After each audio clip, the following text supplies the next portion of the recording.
نبی نے فرمایا جس نے ماں باپ کو دکھ دیا، سنو غور سے بچوں سارے سنو، جس نے ماں باپ کو دکھ دیا اس پہ اللہ کی لعنت، اس پہ فرشتوں کی لعنت، اس پہ زمین آسمان کی لعنت، نہ ان کی نماز قبول ہے، نہ روزہ قبول ہے، نہ صدقہ قبول ہے۔ میرے نبی کی زندگی کا دوسرا روپ حقوق العباد، نماز حقوق اللہ میں آ جاتی ہے، میں حقوق العباد کی تھوڑی سی وضاحت کر رہا ہوں۔ ماں باپ زندہ ہیں تو دعا لے لو۔ والدین سے کہتا ہوں بچوں کو عزت دو، جہاں اولاد ماں باپ کے حقوق ہیں وہاں اولاد کے حقوق ہیں، اولاد کو عزت دو، اولاد کو عزت دو، اولاد کو عزت دو۔ بہت سی اولاد کی نافرمانی کا ذریعہ ماں باپ بن رہے ہیں، سختی کر کے، زبردستی کر کے اور ٹھونس کر چیزیں نوکروں کی طرح سلوک کر کے۔ میرے نبی کے گھر میں جب بیٹی فاطمہ ملنے کے لیے آتی تھیں تو میرے نبی بیٹھے نہیں رہتے تھے، یا اب چیئر پہ بیٹھے ہوئے بی بی فاطمہ آ گئی، اب زمین پہ بیٹھے ہوئے ہیں بیٹی آ گئی، اب چارپائی پہ لیٹے ہوئے ہیں بیٹی آ گئی۔ میرے نبی کیا کرتے تھے؟ کھڑے ہو جاتے تھے، کھڑے ہو جاتے، ایک دم کھڑے ہو جاتے تھے، اور پھر کھڑے نہیں رہتے تھے، تیزی سے آگے بڑھتے تھے اور حضرت فاطمہ کا ہاتھ پکڑ لیتے۔ یہ والدین غور سے سنو، حضرت فاطمہ کا ہاتھ پکڑ لیتے تھے اور ہاتھ پکڑ کے مجھے دیکھو یوں بوسہ لیتے تھے، بیٹی کا بوسہ لیتے تھے، پھر ہاتھ چھوڑتے نہیں تھے، ہاتھ پکڑے پکڑے لاتے لاتے لاتے ان کو چارپائی پر پہلے بٹھاتے تھے پھر خود بیٹھتے تھے۔ یہ باپ اور رسول ہو کر بیٹی کو یہ عزت دیتے تھے۔ پھر وہ جنت کی عورتوں کی سردار بنی، پھر وہ جنت کے سرداروں کی ماں بنی، پھر وہ اللہ کے شیر کی زوجہ بنی۔ تو والدین سے کہتا ہوں کہ اپنے بچوں کو عزت دو، عزت دو، عزت دو، عزت دو۔ پھر آپ سے زندگی کے بڑے فیصلے ہیں شادی، آپ لوگ اکٹھے پڑھتے ہو لڑکے لڑکیاں، اپنی شادی کے فیصلے خود نہ کرو، اپنے ماں باپ کے حوالے کرو، اس میں شرافت بھی ہے، اس میں برکت بھی ہے، اس میں رحمت بھی ہے، اور اس میں والدین کی دعائیں بھی ہیں۔ کورٹ میرج کو ہوا نہ دو، boyfriend girlfriend culture ہمارا نہیں ہے۔ میرے نبی کے طریقے میں مرد اور عورت کا صرف نکاح سے تعلق ہے، اس کے علاوہ سب جہنم کی آگ ہے۔ اور والدین سے کہتا ہوں کہ اپنے بچوں سے پوچھ کے رشتے کرو، زبردستی مت کرو۔ میرا معاشرہ بہت سنگین قسم کے جرم کا شکار ہے، بچوں پہ مسلط کر دیتے ہیں، ایتھے ہی کرنی ہے، جٹاں چی کرنی ہے، بٹاں چی کرنی، پتہ نہیں آئے کتوں جٹ بٹ۔ چلو تم ناراض نہ ہو، راجپوتاں چی کرنی، میں راجپوت ہوں، میں اپنی قوم کو بھی رگڑ دیتا ہوں، راجپوتاں چی کرنی، اگاں کرنی ہی کوئی نہیں۔ یہ ظلم و ستم اولاد پہ مت کرو، اپنی بچی سے پوچھو، اگر بیٹی ہاں کرے تو پھر قدم اٹھاؤ، اگر بیٹی کہتے میں نہیں کرنا چاہتی تو وہ نافرمان نہیں ہے۔ اللہ کے واسطے میری سنو، صرف تم نہیں سن رہے، اس کیمرے سے لاکھوں کروڑوں لوگ سن رہے ہیں۔ اگر بیٹا یوں کہہ دے کہ ابا میں نے یہاں شادی نہیں کرنی، میرا جی نہیں چاہتا ہے، تو وہ بیٹا نافرمان نہیں ہے، فرما بردار ہے، اس نے شریعت کا حق استعمال کیا ہے۔ اب ایسا ظلم مت کرو کہ نہیں اتھے ہی کرنی ہے، اتھے گھروں نکل جا۔ زندگی تم نے تو نہیں گزارنی، زندگی تو بچے نے گزارنی، میں قربان جاؤں۔ ایک حدیث سنو پہلے، پھر اگلی بات سناتا ہوں۔ ما تزوجت وما زوجت الا بوحی من السماء نزل به جبریل۔ لوگو سنو، میں نے جہاں شادی کی، میں نے جہاں بیٹی کی شادی کی، پہلے آسمان سے جبریل فرشتہ اللہ کا حکم لے کر آیا، پھر میں نے قدم اٹھایا۔ سمجھ گئے میری یہ بات؟ سمجھ گئے سارے؟ اب اگلی سنو۔ حضرت علی فاطمہ کا رشتہ لینے آ گئے اور جبریل ان سے پہلے آ گئے کہ یا رسول اللہ فاطمہ علی کے لیے ہے۔ باپ محمد مصطفیٰ جیسا ہے، رشتہ مانگنے والا علی جیسا ہے، اور بیٹی فاطمہ جیسی ہے۔ اور آپ پوچھتے ہیں علی کیسے آئے؟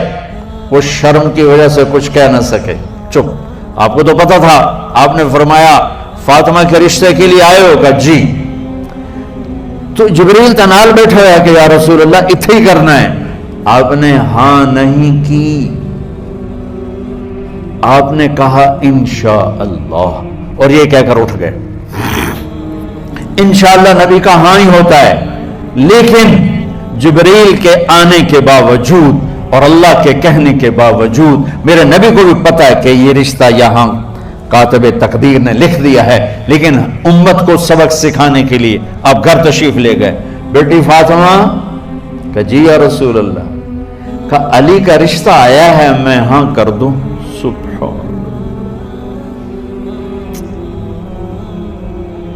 میں اپنے دیہاتی بچیوں پہ مجھے رونا آ گیا کہ جنہیں پتہ ہی نہیں ہوتا سانو کہیں نال بندے پہ جانور ہے یا انسان ہے۔ علی جیسا داماد، چلو علی کو چھوڑو، فاطمہ کو چھوڑو، جبریل آیا بیٹھا ہے، جبریل آیا بیٹھا ہے۔ اس کے بعد فاطمہ سے پوچھنے کی کیا بات ہے؟ جبریل آ کر کہہ رہا ہے یا رسول اللہ، اللہ کہہ رہا ہے فاطمہ علی کے لیے ہے اور علی فاطمہ کے لیے ہے، اور پھر آپ کہتے ہیں بیٹی فاطمہ ہاں کر دو۔ ہماری تو آج کی بیٹیاں انکار نہیں کرتی، چپ کر کے گاں ماش طرح بن چھڑ دن کلے نال۔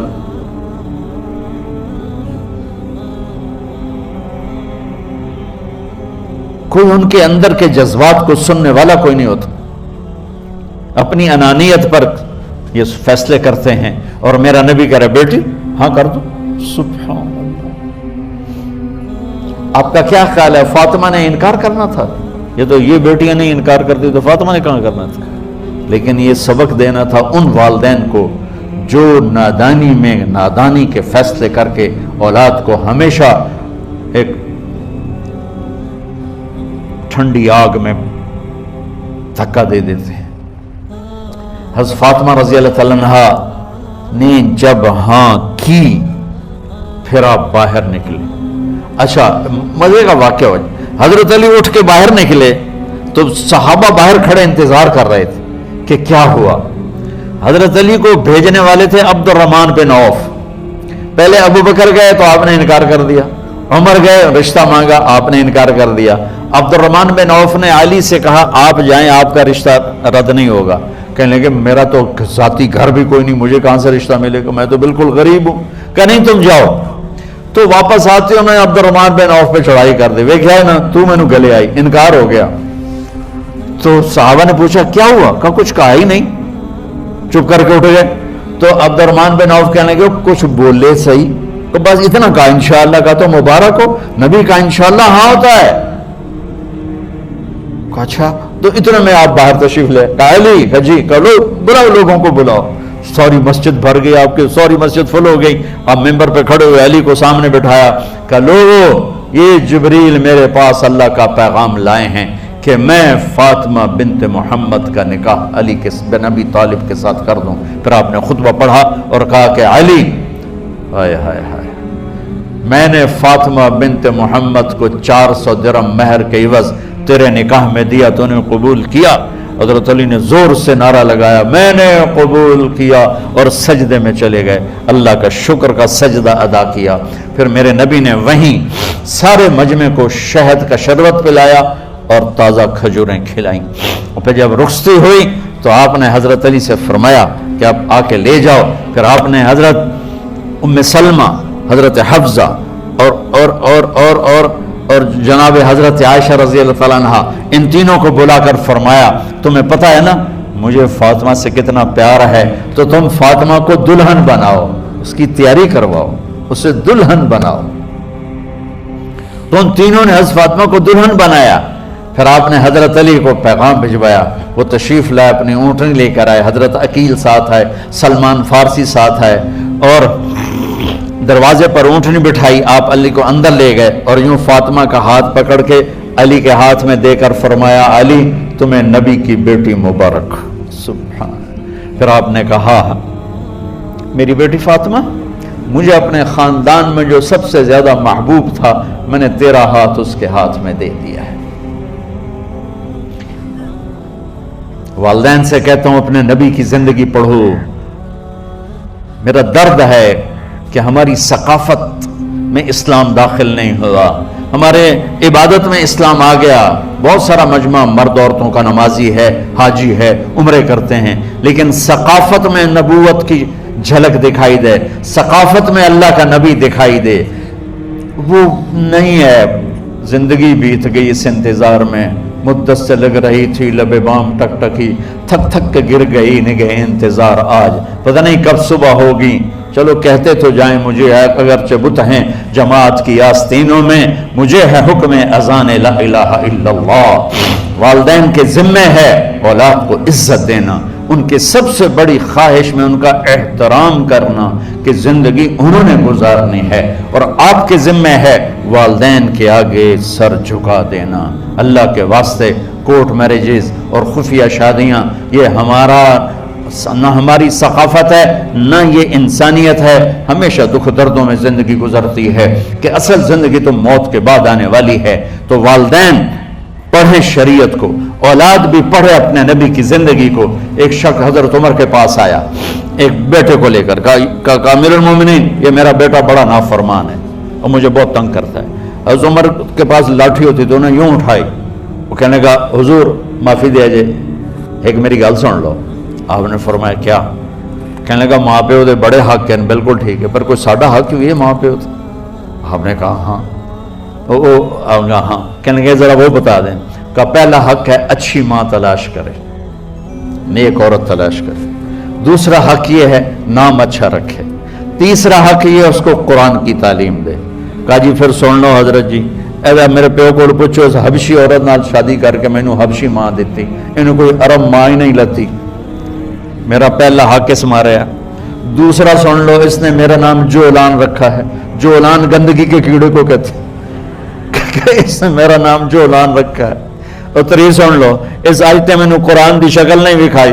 حضرت عمر ہوئی سوٹا ہو دے سر تے پھیر دے کہ پہلے تیری مالش کر رہا ہوں پھر ایدھی کر سکتا.